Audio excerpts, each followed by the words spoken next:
Shavua Tov les amis, nous voilà actuellement dans la paracha de cette semaine, la paracha Tekev.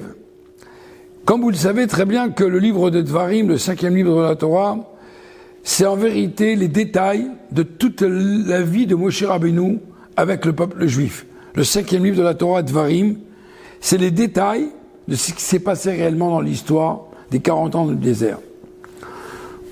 On raconte ce Shabbat dans la paracha Tekev, comment Moshe Rabbeinu, lorsqu'il a reçu les 10 commandements, après qu'il a entendu que les Juifs ont fauté dans le veau d'or, c'est marqué que Moshe Rabbeinu tenait les 10 commandements et il s'apprêtait à les lancer.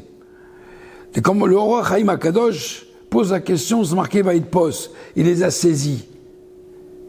Pourquoi la Torah elle nous parle ici comme quoi qu'il a saisi les 10 commandements? Mais s'il avait les 10 commandements, évidemment qu'il les a saisis. Pourquoi on a besoin de répéter comme quoi qu'il les a saisis?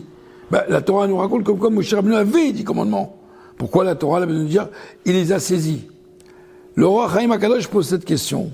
En vérité, il ramène un midrash que à ce moment-là, il y a eu toute une dispute entre guillemets, une négociation entre Dieu et Moshe Rabbeinu. Moshe Rabbeinu d'un côté et Dieu de l'autre côté. Et chacun voulait arracher les 10 commandements.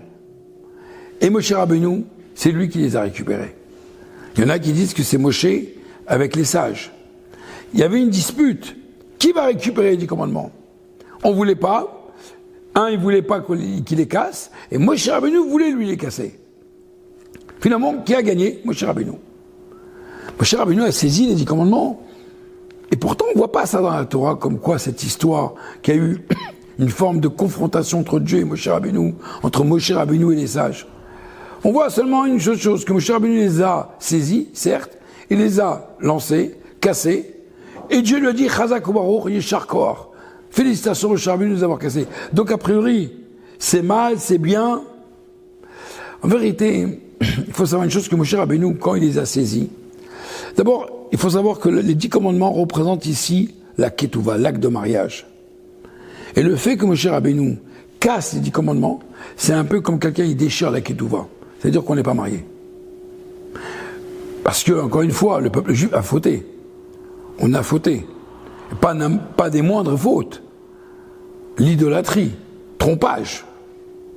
Nous étions censés être mariés avec Dieu, et on va voir ailleurs. C'est très grave comme faute. Moshe Rabbeinu a voulu diminuer la faute, pour justement que le peuple juif n'ait pas cette faute sur lui. Et donc en prenant les 10 commandements, et les cassant, c'est un peu comme casser les 10 la ketouva, l'acte de mariage. Mais les commentaires se posent la question, ils disent, mais il y a quelque chose qui est quand même, pourquoi, malgré tout, pourquoi Moshe Rabbeinu, il a besoin de prendre ces fameux 10 commandements, puisque les Juifs ont quand même fauté.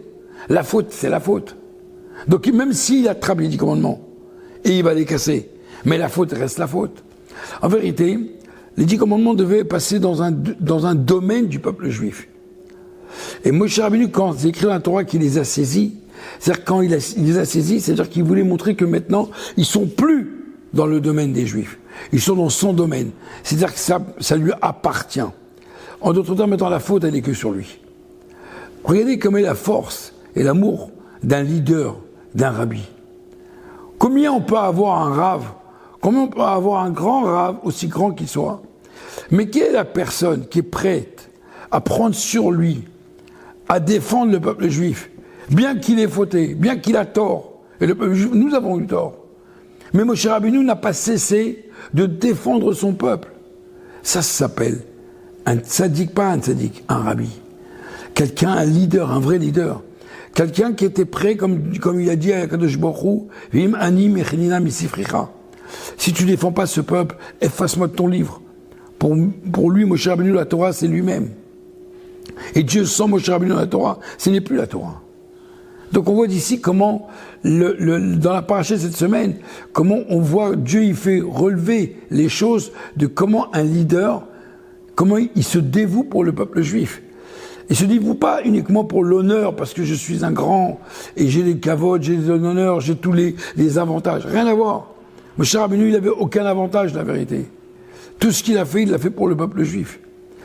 Comme vous le savez très bien qu'on est maintenant à quelques jours de Tou B'Av, qui est le 15 du mois de Av, qui est la pleine lune, mais tous les mois c'est la pleine lune, mais le mois de Av est spécifiquement particulier, comme la Gemara a dit, que le 15 du mois de Av est équivalent à Yom Kippour. Aussi grand Yom Kippour, Dieu nous a pardonné le niveau d'or, aussi grand le 15 du mois de Av, Dieu a également pardonné le peuple juif après les 40 ans du désert, les morts ont cessé de mourir, ce fameux 9 Av. Alors là, il faut savoir également qu'il y avait une famille qui apportait du bois tant qu'il y avait du soleil. Quand il y a de la chaleur, il n'y a pas des vers sur le bois. Dès que le soleil commence à s'affaiblir, il y a des vers qui viennent sur le bois. Mais il y avait une famille que quand les gens n'avaient pas de bois, ils offraient le bois au Beth Amikdash, au Mishkan. Cette famille, elle donnait du bois même après le 15, même après le 20 Av. Les commentaires expliquent en vérité son mérite à cette famille. Donner du bois quand on peut encore couper du bois, c'est facile. Donner la zaka quand on a de l'argent dans la poche ou sur le compte, c'est dur, mais c'est facile. Mais quand on a du mal, on a beaucoup de mal, et malgré tout, on prend sur soi de donner la zaka, pour Akadosh Baruch Hu, c'est un mérite, et c'est vraiment quelque chose de spécial. C'est un effort. Eh bien, cette famille-là, plusieurs familles, ont offert du bois, même après qu'on a arrêté de couper du bois. Après le 15 du mois de Av, on ne coupait plus de bois parce que le soleil se diminuait et donc automatiquement, ils risquaient d'avoir des vers. Mais eux, ils avaient des réserves.